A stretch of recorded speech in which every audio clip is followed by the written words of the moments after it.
Good afternoon, everyone, and thank you for joining us on this beautiful fall day for a timely conversation on dynamic competition and the future of antitrust with Dr. David Teece. I'm Giorgio Castilla, an economic policy analyst with the Schumpeter Project on competition policy at the Information Technology and Innovation Foundation. Amid the current waves of technological innovation and advancements in fields such as artificial intelligence, semiconductor production, robotics, quantum computing, and more, creative destruction appears to be alive and well.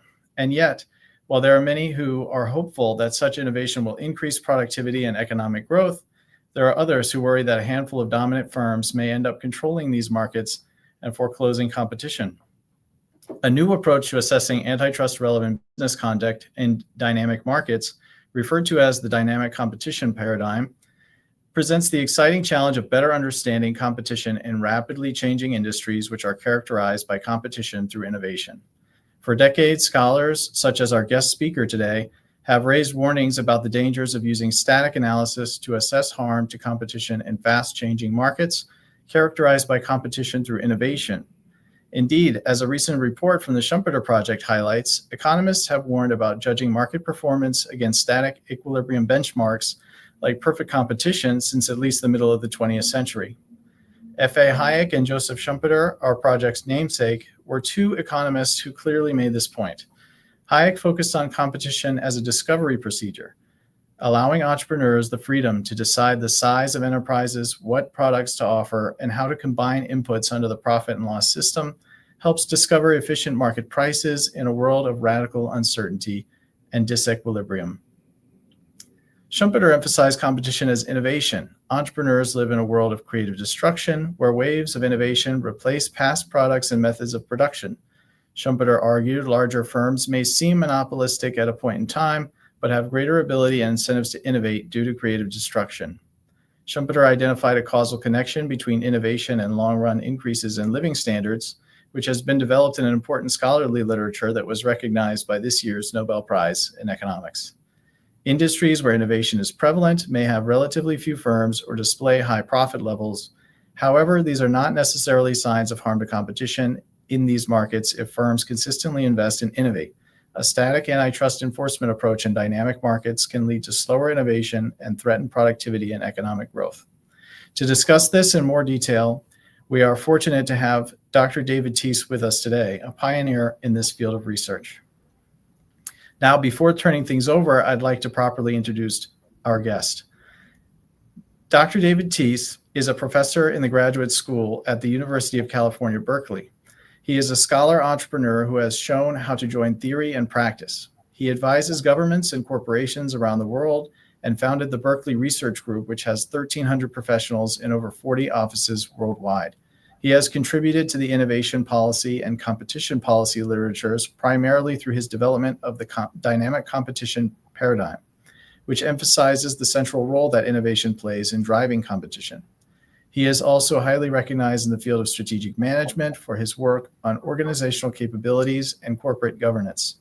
In 2020, Teece was rated #1 worldwide in management by London-based Clarivate and was given Clarivate Laureate status in economics for innovation, entrepreneurship, and competition. In 2021, he was saluted as a distinguished management thinker by Thinkers 50. The essence of his research is around innovation and how firms create and capture value. His research focuses on how firms need to be managed in environments of deep uncertainty due to technological and geopolitical change. The framework he has developed is known as dynamic capabilities. He sees an enhanced role for general counsels and boards as globalization fades and autocracies advance. Dr. Teece has a PhD in economics from the University of Pennsylvania and has teaching and research positions at Stanford University and Oxford University. Dr. Teece, thank you so much for joining us today to discuss your work. My pleasure. All right, and one last housekeeping thing that I'll know before I turn things over to Dr. Teece is that we have questions available to the audience via Slido, a link that was included in the event's webpage. So if you'd like to ask questions, we'll try to get to those at the end. Without any further ado, Dr. Teece, I'd like to turn things over to you to lay the groundwork for our conversation and take advantage of your considerable history spearheading this field. In your words, what is dynamic competition? How did the banner dynamic competition come to be applied to this new analytical framework for competition policy? Well, thank you for that. Well, dynamic competition is really about putting innovation first. And that may sound easy to accept, but you have to recognize that the field of economics doesn't put innovation first, it puts efficiency first. And efficiency and innovation are not the same thing. And it goes back to Schumpeter. I mean, as you indicated, Schumpeter said the right things, and so did Hayek, that the primary drivers of competition is innovation and change. But sadly, Schumpeter didn't give us a sentence or more than a sentence about what this means from a policy point of view. So we're left with trying to fill the gaps. And I was perhaps a cheerleader when the Chicago school got started because, we were bringing economics into antitrust analysis. The problem is we brought in the wrong economics. We brought in static microeconomics. And of course, we've made the economics more sophisticated, but it still remained primarily static. And from the very beginning, back in the 80s and the early 90s, I was saying, no, this is the wrong economics. And in fact, I think, if I can say so, I think I coined the term dynamic competition. It was not in the competition policy literature until my colleague Tom Jordy and I put it in the early 90s.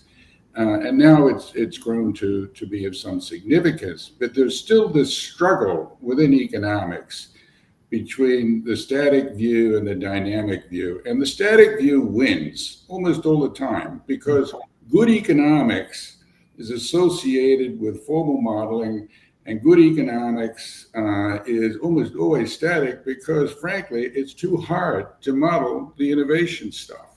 So what we've done on the race to be, quote, more scientific and more objective and all of that, we've squeezed out the story of innovation, which is a crying shame because, as Schumpeter reminded us, it's a primary driver of competition, but it's not only the primary driver of competition, it's a primary driver of competitiveness and of productivity and many other things, and national security as well.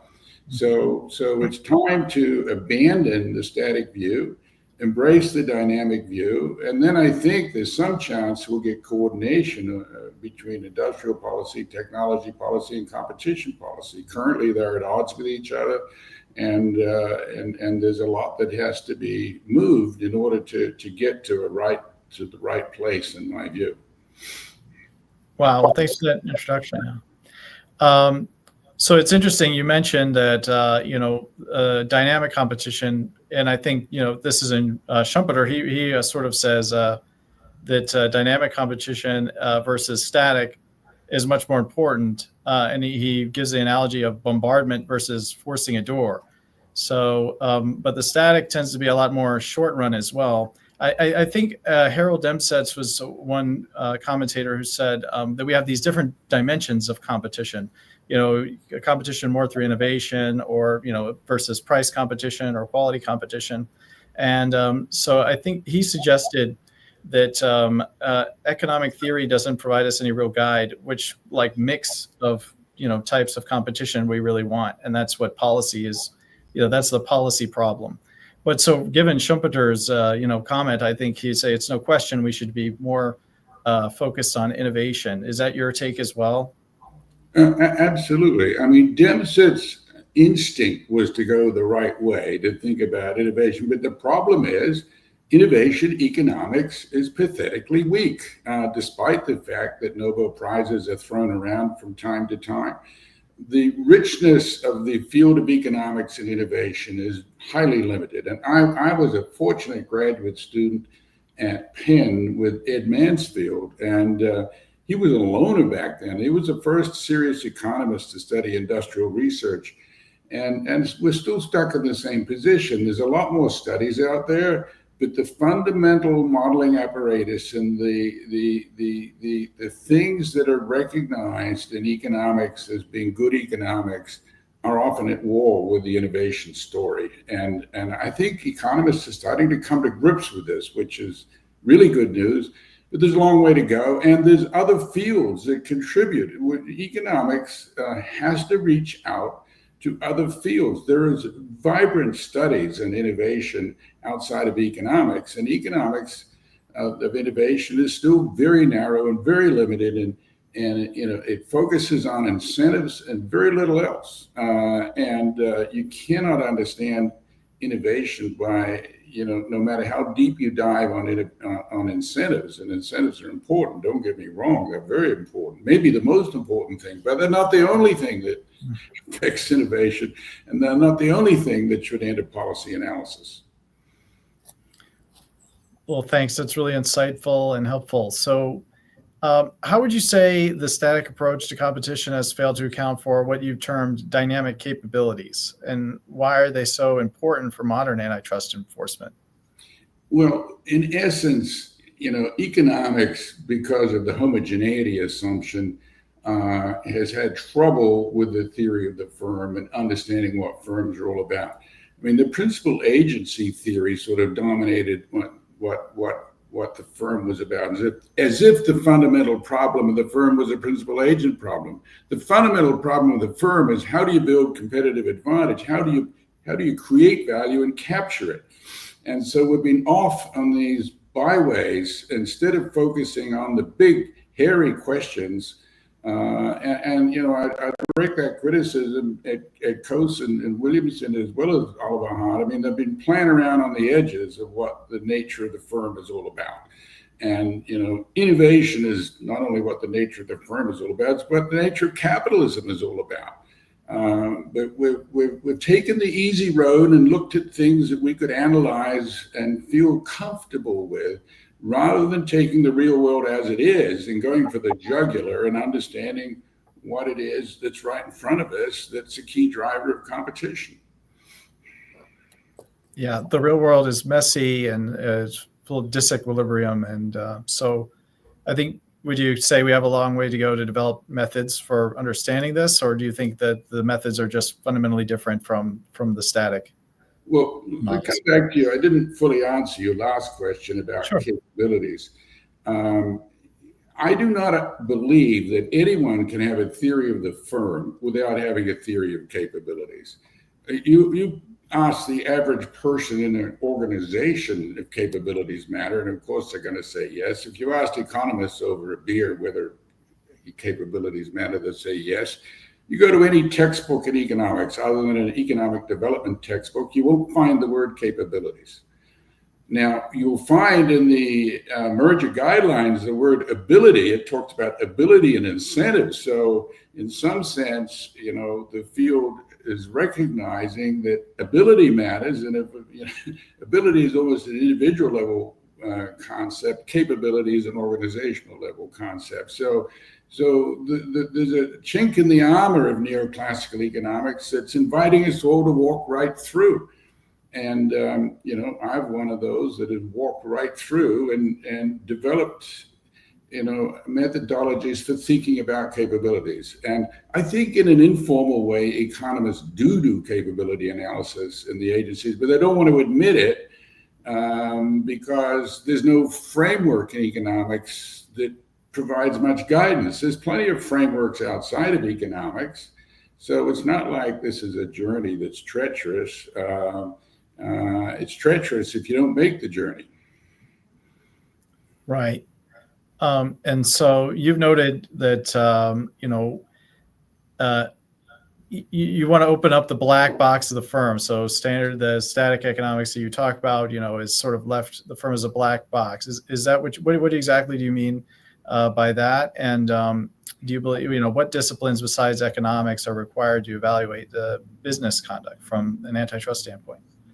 Yeah, well, yes. And look, I think economists admit that the firm is a black box in economic theory. And actually, Nate Rosenberg, who of course was an economic historian, wrote a book called Inside the Black Box, where he was introducing innovation concepts. But we've only very gingerly opened up the black box. Obviously I was, Williamson was one of my mentors, and I was so excited by the pathway that he went down, and the pathway that Ronald Coase went down, and the pathway that others have gone down. But the innovation story is not there in Williamson. It's not there in Oliver Hart. It's not there in Ronald Coase. And yet, Schumpeter reminds us it's the primary driver of competition. So if we're approaching competition policy with a theory of the firm built on what the Nobel laureates have left us with, we're not left with very much. And that's the bad news. The good news is there's a very rich literature on capabilities in the field of strategic management. There wasn't 50 years ago, there wasn't 30 years ago, but there is now. And I'd like to think I've been a major contributor to that. And it's not as rich as it needs to be, and it's not as rich as it could be if economists would dare to come out and join and look into some of these organizational economics questions. I mean, organizational economics is on the radar screen of many good economists, but they're too scared to step a little closer to the real world because it gets messier and messier. But if they do step in that direction, I believe we can sort this out. It's not like it's going to require 100 years of work. I mean, we've made substantial progress already with a small army of people. And if we got a larger army of people, I think we could crack this thing. And it's absolutely necessary, not just for competition policy, not just for technology policy, not just to understand industrial policy, but it's now critical for national security and, in my view, the very survival of democracies. So it's a big, weighty issue that rests on all of our shoulders. Yeah, big and weighty indeed. And we'll circle back, I think, at the end, maybe for to discuss some of the ongoing, research at the cutting edge of this and where you think the biggest contributions could be made, where we need to do more work. But first, let's move to some recent antitrust cases, perhaps some practical policy areas that might provide an example of how we can talk about how to apply the dynamic competition framework in a practical way. So one recent important case is US v. Google, or the search case, the 2020 US v. Google, where Judge Mehta ruled that Google has monopoly power in the general search services market and harmed competition through exclusive agreements with device makers, browsers, other carriers. However, the court didn't entertain a breakup during the remedies phase, and it also discussed competition from new technologies like AI, tools, LLMs like ChatGPT, that are likely providing a lot of competition now. I think I even heard recently that from the ChatGPT CEO, perhaps it was that it's gone in 6 months from 6% share of search market to a 12% share. So did the court sufficiently consider dynamic competition in this case? How well does this case stand up under scrutiny from the dynamic competition paradigm? Look, the plaintiff put forward a theory that was out of date in a market that was irrelevant, and the court bought into it. And to me, look, antitrust has to be forward-looking. We tend to be backward-looking if left to our own instincts. But in the world of innovation, you've always got to be forward-looking. Now, of course, economists get scared about looking forward because they don't believe you can forecast. But actually, if you understand the innovation process, you've got some visibility into the future. And I believe AI was out there. It was very clear at the time that search was going to be challenged by, not just another search engine, but by something that's qualitatively different and better. And yet that somehow or other got ignored. I'm not close enough to the case to know how that happened. Whether it was, clearly it was a wrong theory put forward by the plaintiffs, embraced by the court, but why Google's arguments to the contrary were not persuasive. I don't know the answer to that. Maybe they didn't put them forward well enough. Maybe they did, and maybe the court didn't understand it. But clearly, the market definition was wrong. And it actually, it's almost a mockery of the system to see the case now from where we sit now, that the percentage numbers you quoted, I think, are way too low in terms of effective search. And it's transformational, and it has been viewed as transformational for at least half a decade. Yeah, well, certainly, it's changing rapidly. So, the number I quoted, it could be from even if it was from a couple of days ago, it could have changed substantially by now. That's how fast things are changing. So to take the dynamic competition paradigm, I think seriously in antitrust requires this sort of long-term view. But in antitrust, there's always this concern about administrability, how long the cases take. Does this how does that factor in? With the dynamic competition policy, the concern that Yeah. it takes too long to explore these markets. Sorry. Well, I say a couple of things. First of all, the consumer welfare criteria has been interpreted by the agencies in a very short-term manner. In my view, if you put the word long-term, long-run consumer welfare as the objective of antitrust, it'll cause you to look further ahead. I mean, somehow or other, the agencies have gotten away with these 6 months, 12 months horizons and saying, oh, it's really critical. We can't really have consumers harmed, even if it's for a short period of time. This is such a dim-witted view. And we really need to think of the long run for everything we do. And innovation is not something that happens overnight. It can emerge overnight, but it's a longer term process. And if you're not thinking a little bit into the future, you're just not doing good analysis. Right. And you mentioned the definition of the market. So in the Google case, so maybe it would be helpful to talk a little bit about how would a dynamic competition view better help define the market and explore whether there's market power, in that market, as was needed to happen in this Section 2 monopolization case. So, how would dynamic capabilities, examining the supply side, as you've mentioned, better help outline what the relevant market was in this context?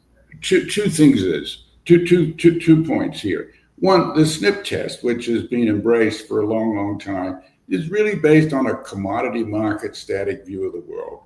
Now, I'm not sure it was used in the Google case, but it's been used in too many cases. And I tell you, even the smallest innovator is going to be told that it's got monopoly power by any kind of SNP test, because it's not about price competition, it's more about performance competition. And I actually proposed a modification to the SNP test to make it a small, significant, non-transitory increase in price or performance.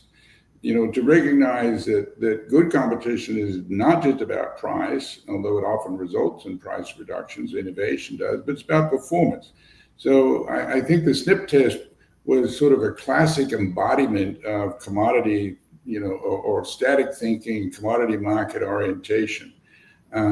So those tools need to be put to one side. And as you say, paying greater attention to the supply side and supply side dynamics.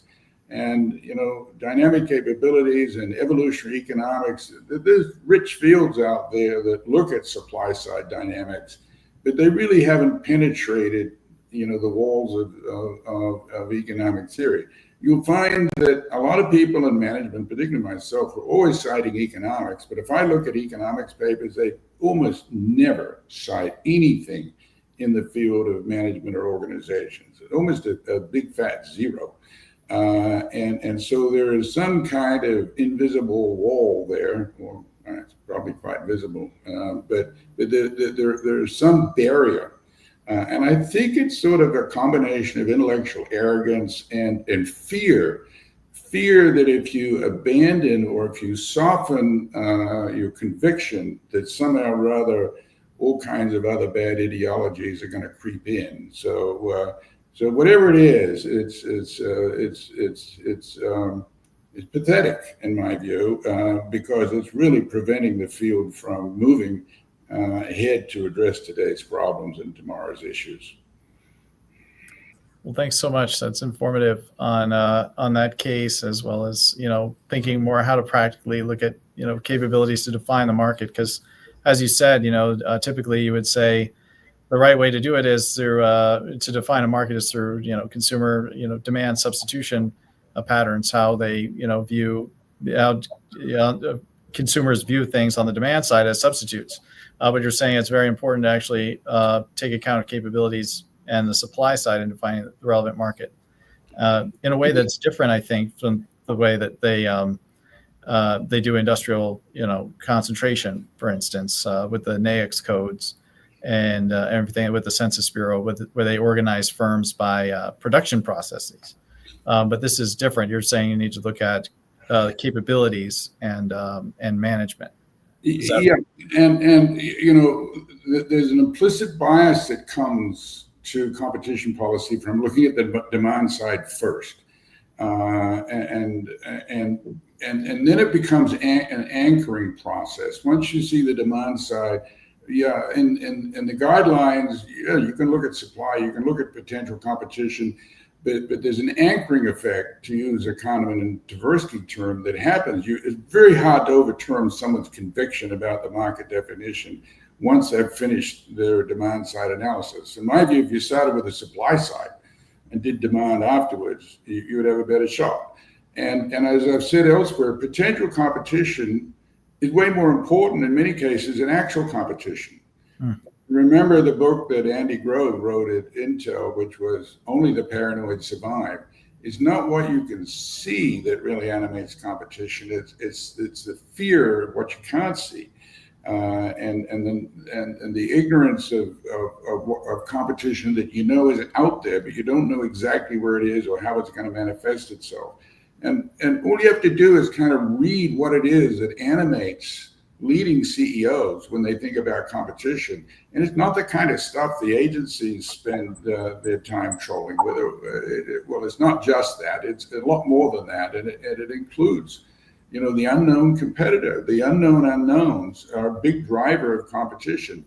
And that's why a guy like, Bezos can say, look, I'm just focused on creating the best possible consumer experience, because that's the most comfortable way to get through. You don't know where your competition is going to come from. And if you focus relentlessly on producing the best outcome for consumers, not just because somebody else is doing it, but because that's the winning strategy. So we have to rethink the whole business of competition and bring the supply side back in big time. That is really interesting approach, yeah. Because before, I think, reading your work and this, your work on dynamic capabilities, I reflexively would say that, yeah, to define a relevant market, you need the demand side substitution patterns, you need elasticities and things like that's the correct way to do it. So it's very different, and it's very eye opening. So thanks for sharing more about that. Well. To be clear, it's in regimes of rapid technological change. If you're talking about really boring commodity markets where there's no innovation, if you're talking about the backwaters of the economy, the old approach is just fine, maybe. But even in the backwaters of the economy, there's disruption coming big time. So I think the better course of action is to embrace the dynamic approach, even in markets that are primarily commodity based. Yeah, that's really interesting point that I was planning to get to in a little bit, but maybe we should address it now, which is how do we think about which industries are innovation industries? Maybe you've already sort of given us some hints about how we would do that, but which ones are the more static industries, or as you put it, the backwaters, where the static approach is going to work fine, and which ones are the innovation industries? That's a term that I'm borrowing from Rob Atkinson and Michael Lind in their book, Big is Beautiful. But so how do we distinguish between the two? And do you think that more industries are becoming like innovation industries? Do you think maybe they're borrowing some management strategies and they're becoming more like innovation industries? Or so that's a sort of a little two-part question there, I suppose. Yeah, well, first of all, historically, I used to say that the dynamic competition was relevant for areas of rapid technological change, for regimes of rapid technological change. But it's more than technological change with after the internet. It's also, more importantly, about organizational change, and the digital revolution is leaving no part of the economy untouched. So even if there's not rapid technological change, even if you're an industry that doesn't spend much or anything on R&D, it's the forces of dynamic competition are at work because of the internet and the digital economy, and AI, and as we look forward. So the backwaters are also now being touched through organizational change, and they in fact maybe become more revolutionized than some of the high tech areas, because there's greater opportunity there. That's really interesting. So thank you. Yeah, I was just concerned that maybe there was some that were using the static view, but they're becoming more like innovation industries, and so maybe we should incorporate it there as well.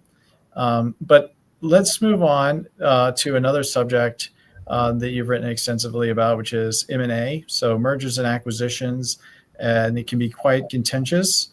Traditional enforcement concerns about mergers tend to focus on static concerns, such as whether a deal raises prices for consumers.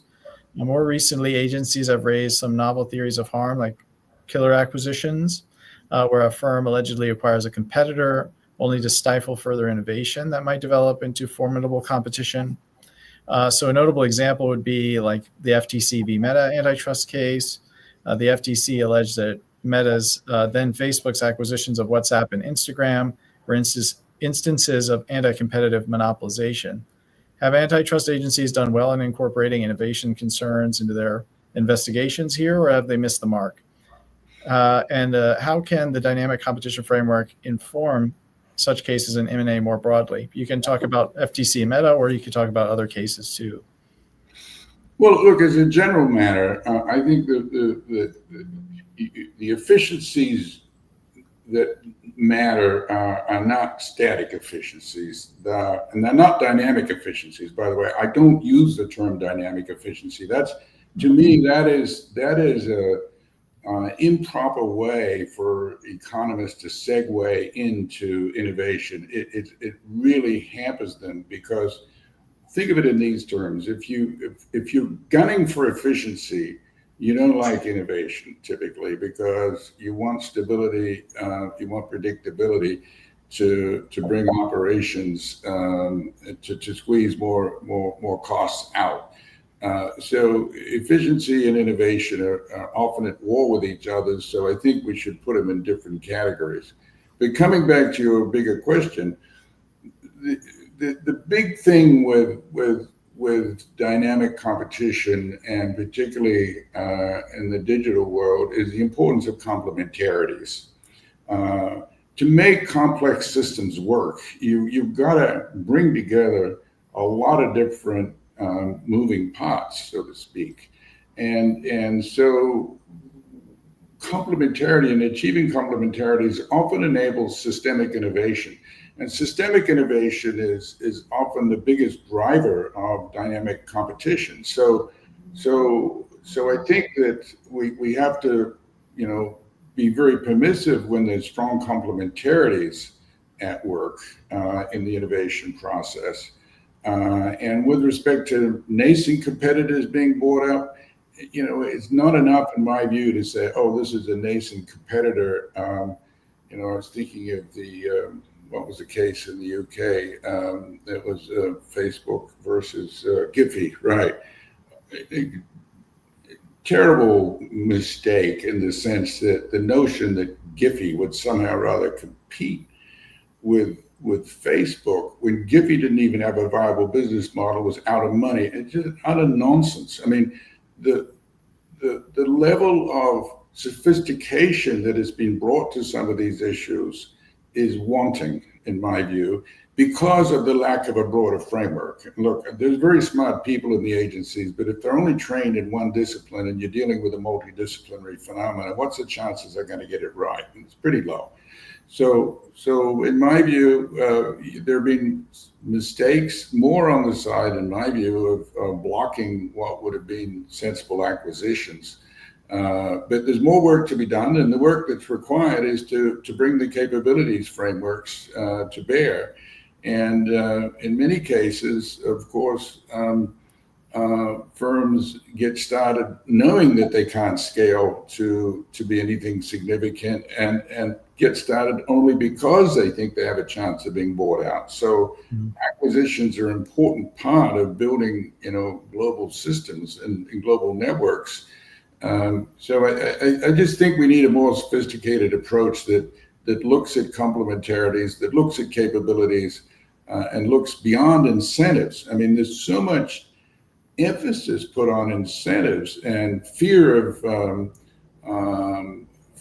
that somehow or other companies are just buying off their competition. I'm not saying that doesn't happen, but if you got that as number one thought in your mind all the time, you're never going to look at other possible explanations.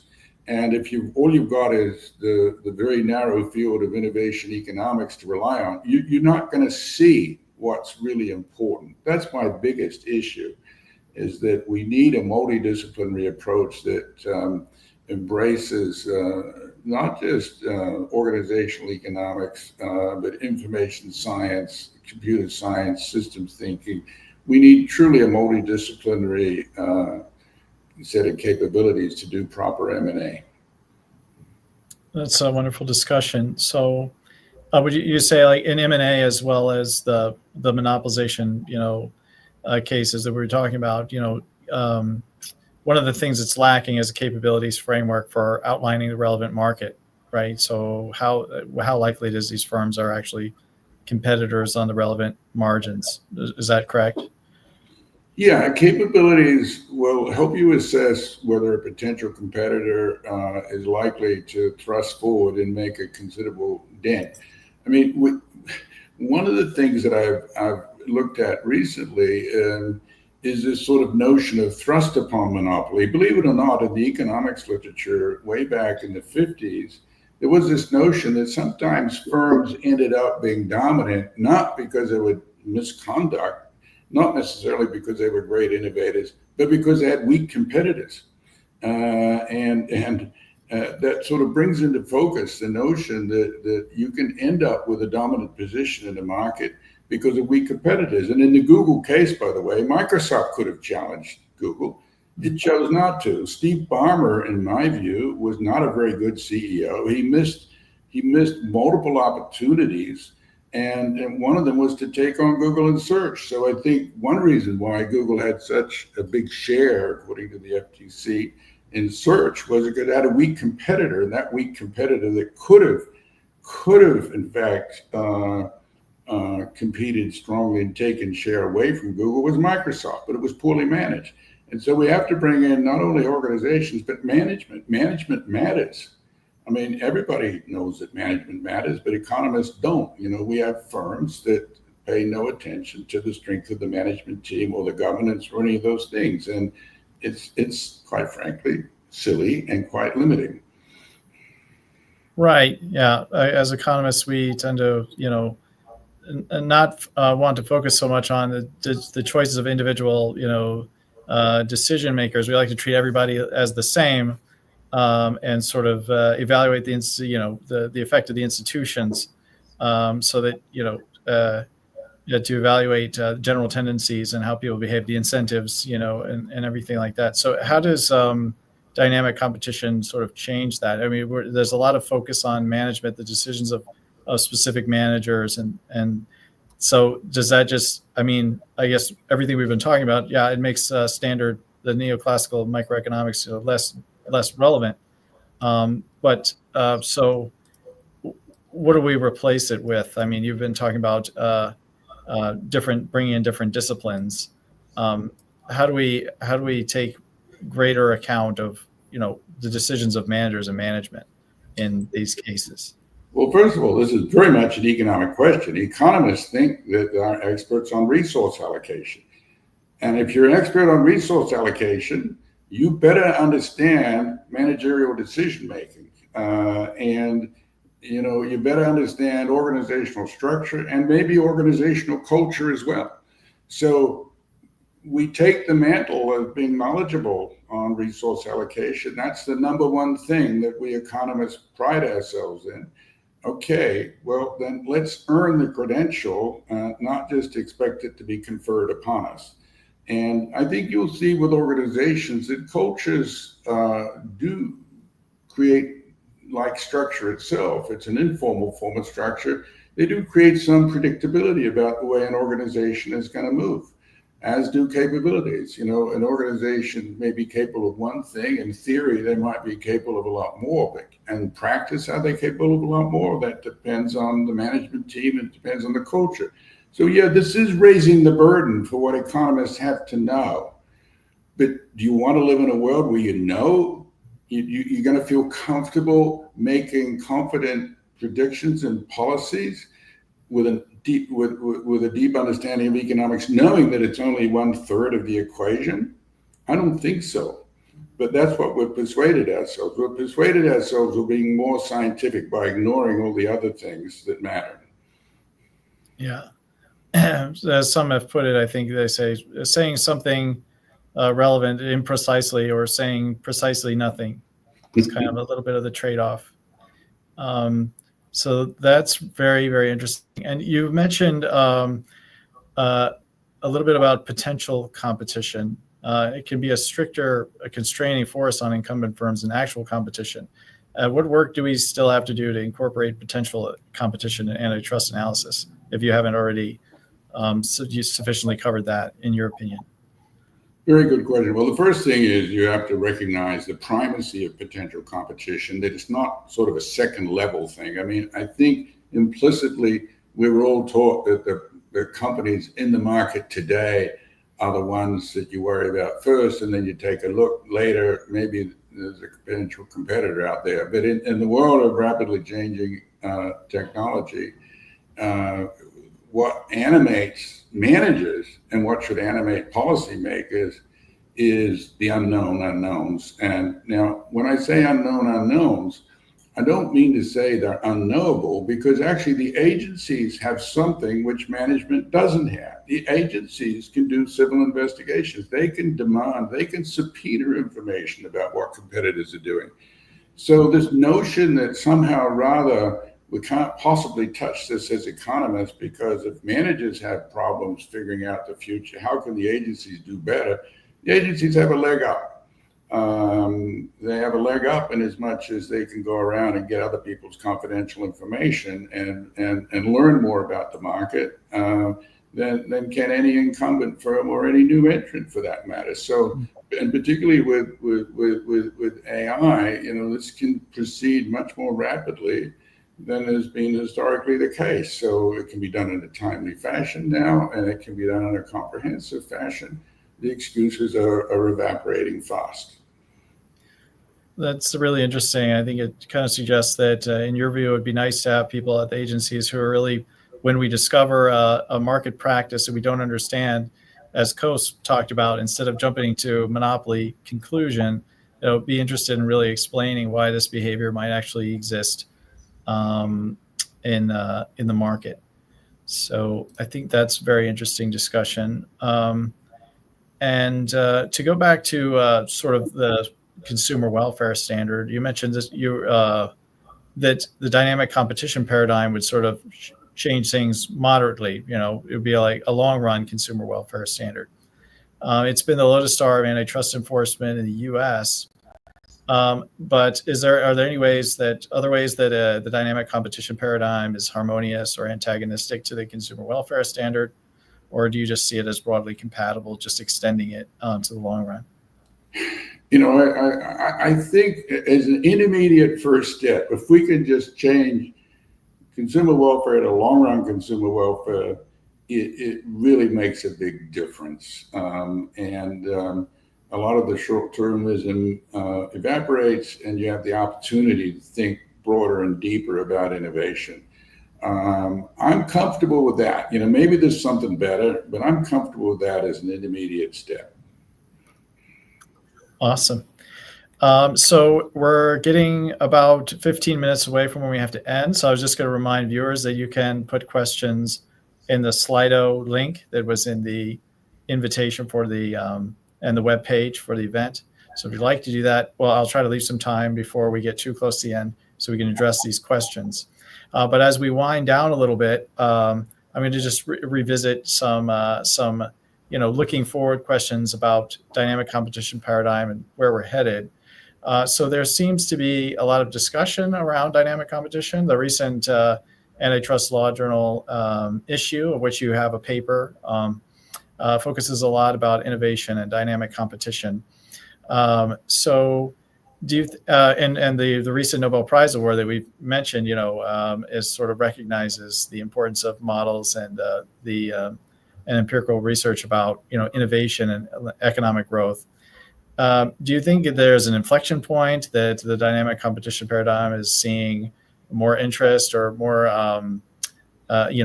more interest from, agencies and making inroads into policy, or are you a little bit more pessimistic on that front?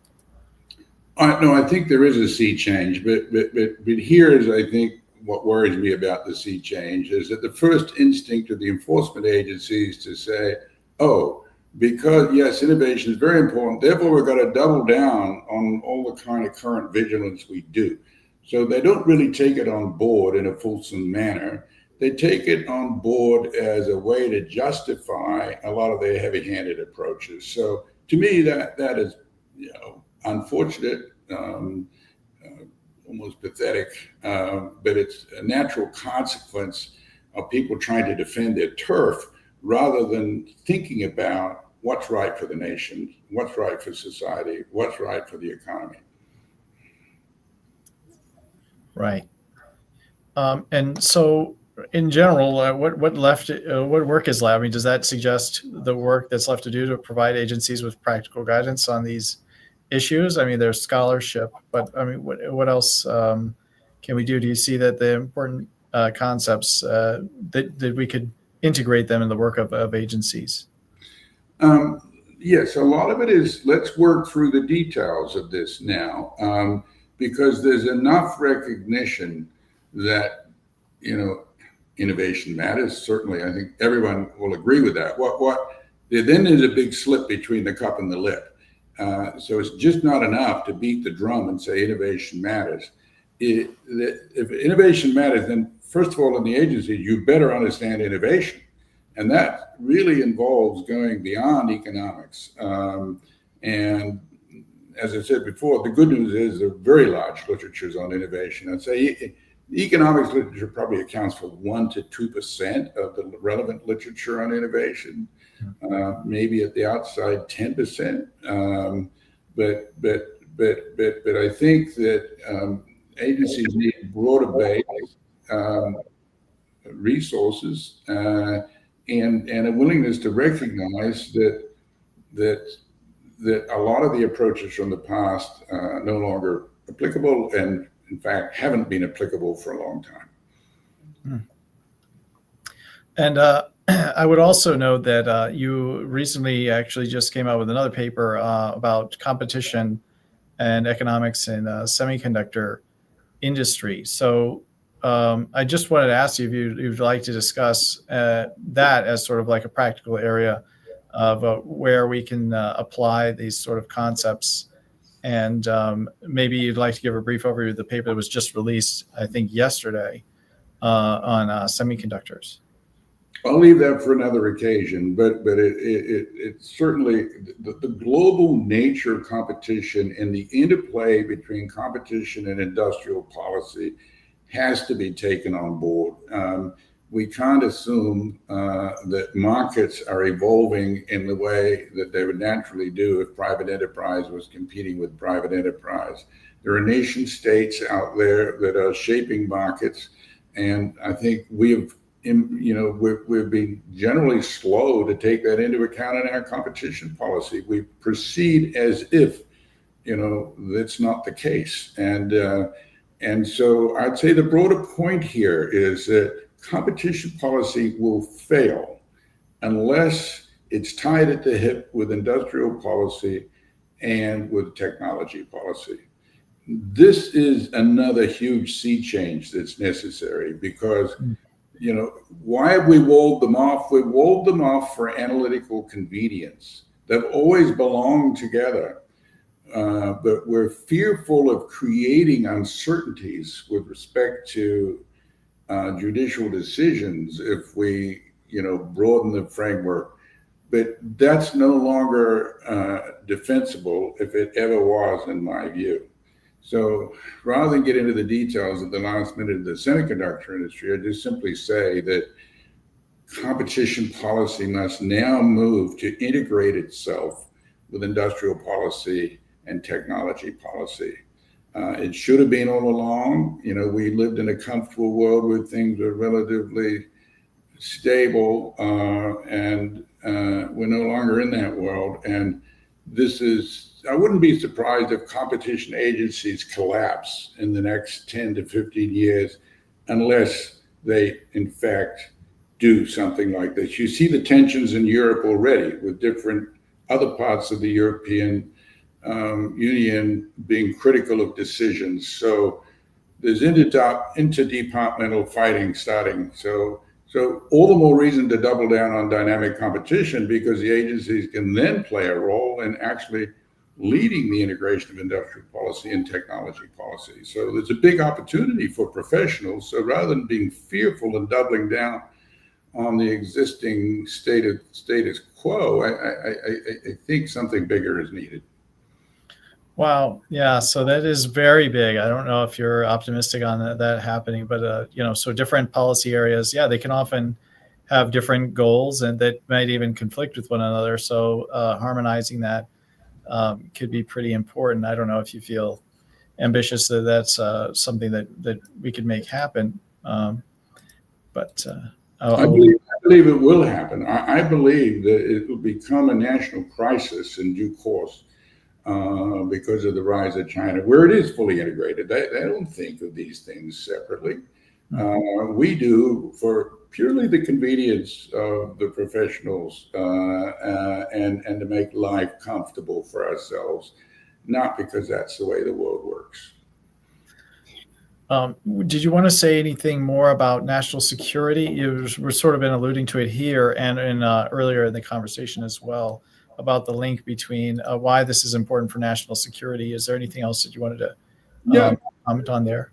Look, I mean, in some of the FTC's recommendations vis-a-vis Google, the relief clearly is completely ignorant of national competitiveness issues. And national competitiveness should matter to a competition agency, but it doesn't for some reason.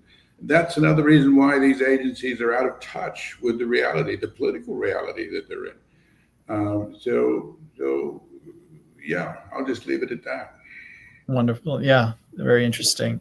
So we have, I think, a little over 8 minutes. I'm going to do some questions from the audience before we end to make sure that we can get some of those in. So we have one. You called, Dr. Teece, you're talking about innovation economics, and you refer to it as weak, pathetically weak even. So can you explain more why you believe that? Is this statement specific to the US? And do you see examples of strong innovation economies globally? What are the characteristics of a strong innovation economy, and how can those characteristics be encouraged? I can read some of that again if you need. Well, the question seemed a little mixed. I was referring to innovation economics, the field of innovation economics.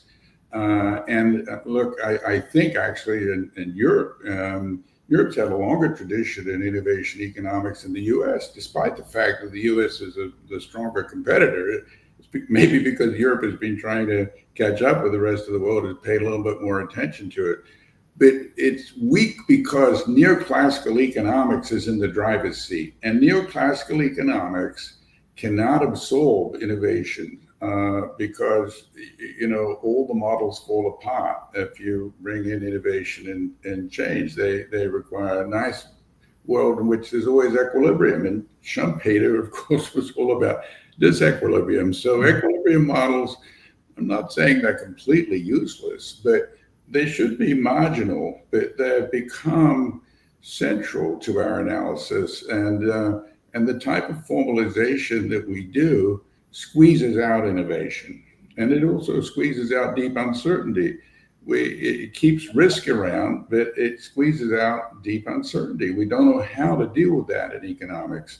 And so I would refer to actually complexity economics, which has a very small following, but it really it really, embraces these notions head on, and that's what has to grow.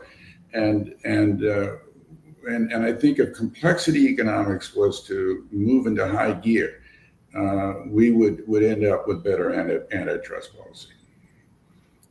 Wonderful, excellent response.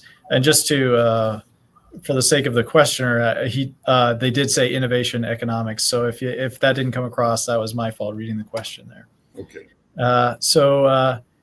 Another question, could you please address any need to amend antitrust laws to accommodate dynamic competition economic theories?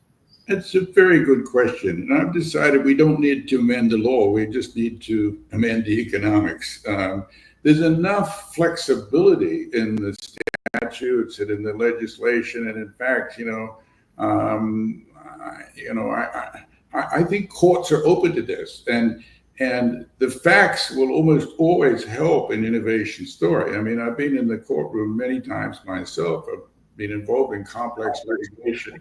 And, if you put forward a coherent innovation story, it's almost, if it's properly grounded in the facts, it's well accepted. So I don't think we need a change in legislation. Change the economics first, and then we'll look at that again. It's a second order effect. And maybe we do, but it's second order. Wonderful. So that's good, because changing the laws can be quite difficult. The government shutdown, I think, is just ending today. So in DC, where I am. So before we wrap up, we have a few more minutes. Could you give us some insight into your ongoing work in this area? What are the most important applications of dynamic competition that are being developed at, for instance, the Dynamic Competition Initiative, which is an organization that's really digging into the applications? Yeah, my own work, what I'm trying to do is to bring this stuff into more digestible nuggets. I've got 3 little books coming out with Cambridge Elements on dynamic competition. People don't read, the 70-page papers that some of us write. And we have to get this down to digestible morsels. So simplifying and getting it down, it's not a hard job, by the way, but it's a necessary job. So that's what I've been doing a lot of. But also pushing more on some of these notions, like the role of weak competitors. I mean, the elegance of the capabilities story is that it enables you, when you look at outcomes in a market, to see that, look, the problem may lie elsewhere. It's not, the dominant firm, it's the weak competitors. And then you look at across it, industrial policy, regulation, other things that are leading to this circumstance. So figuring out how to bring in other related fields and insights into competition economics is where I'm focusing a fair amount of my attention. And then, of course, embedding it in a global context. We're just kidding ourselves if we look domestically and do not think about broader issues such as national security, and how does competition policy, how should it take those into account? That's wonderful. And I will say I've seen some of your AI generated graphics. I think they've generated for some of your papers on social media. So viewers should definitely look at those. They're really helpful, and definitely you can read it faster than a 70-page paper. So I recommend those, and also recommend the 70-page papers if you have the time. And those three books, the 3 elements, are definitely something to look forward to as well. And peers, we're close to our time limit. So one last time, Dr. Teece, I just want to, on behalf of the Schumpeter Project and ITIF, thank you again for taking the time to join us today and sharing your valuable insights. Appreciate it so much.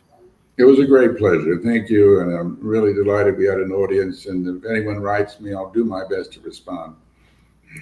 Excellent. Cheers. Take care.